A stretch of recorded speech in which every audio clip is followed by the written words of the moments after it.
I had a daughter. I gave her up for adoption. Well, what if we go track her down? You're hot for my daughter. What? How stupid do we look? Jim Carrey and Jeff Daniels are back at it again as Lloyd and Harry in Dumb and Dumber 2. This time the guys are on a road trip looking for Harry's long-lost daughter. I gotta tell you, Dumb and Dumber 1 is seriously one of my favorite movies. You love it? I quote it all the time. Wow, Yes. yeah. You know, it's all right there in the title, right? Dumb and Dumber. Right, That's yes. what these movies But are. they were so funny. But this one is getting bad reviews from people in this studio other than Mr. Dicer. What did you think? Okay. Well, sir? let's get into it. If you love the first one, which a lot of people do, including myself, and you have kind of those one-liners that you really enjoy in the humor, there is some stuff here that you will like. There will be moments where you will laugh. A lot of that stuff, you know, just the whole concept of people so dumb that they can't figure anything out is really funny in a lot of ways, and they really play on that in some moments. But it's really a step down from the original. And I think what really hurts is you can really feel its age. You know, it's been 20 years since this, and to make Has it really been 20 years? 20 years. But I'm only 20 years old. What do I remember? I was going to so say, well. yeah, you were born when this movie came out.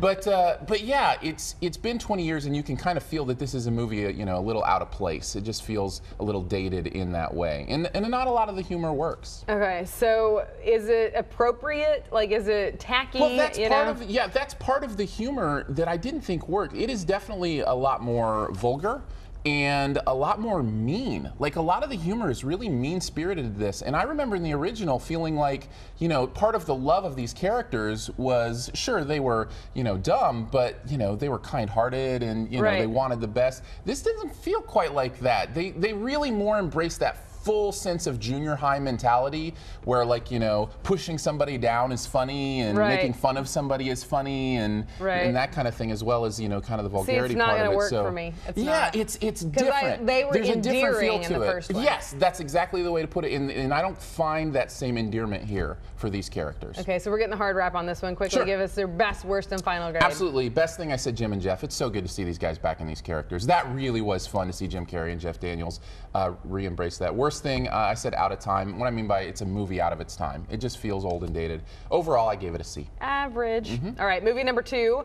When a cop saves a singer from a suicide attempt, she then reevaluates her priorities and gets the courage to be the artist that she was always meant to be. Yeah. All right, so tell us about this one. This is Beyond the Lights. Beyond the Lights. I love being surprised by a movie, and this movie surprised me in a good way. I was not expecting much out of it. It struck me as kind of that same melodramatic love story, and there certainly are those elements to it. But I have to tell you, they did some really good work here. We should point out that that is spelled wrong, by the way. This is Beyond the Lights, not Boyond. There we go. It's a good point. Fair point. But liked it because of the surprise element. Yeah, the emotion of it works. I think there's a real truth to a lot of the message and themes of this movie about kind of celebrity and stardom and where true beauty really is. And not only is the truth of the message there, but it's portrayed in, I think, a really believable way in many moments. And I thought it was very well done in many places. I do love your introspection, you know, like where you're like, I really liked it. It really touched me. You know, I don't want to oversell it because it is melodramatic. It is that, and you know, really the love story parts of it, those are the parts that didn't work for me because they kind of stole a lot of the genuineness from it because they were so, you know, kind of over the top and that kind of thing. But I mean, there's some really great meaning in there, and I felt like there was some good stuff. All right, so best, worst, and final grade on this one? Absolutely. Best thing, I said True Beauty. Talked about that a little bit already. The truth of the movie. Worst thing, I said lighten up. What I mean by that is because it's so melodramatic, there's really not a lot of space for humor and fun, and I missed that in this movie. I think that element might have helped out quite a bit. Because of those things, I brought it down to about a B-. All right.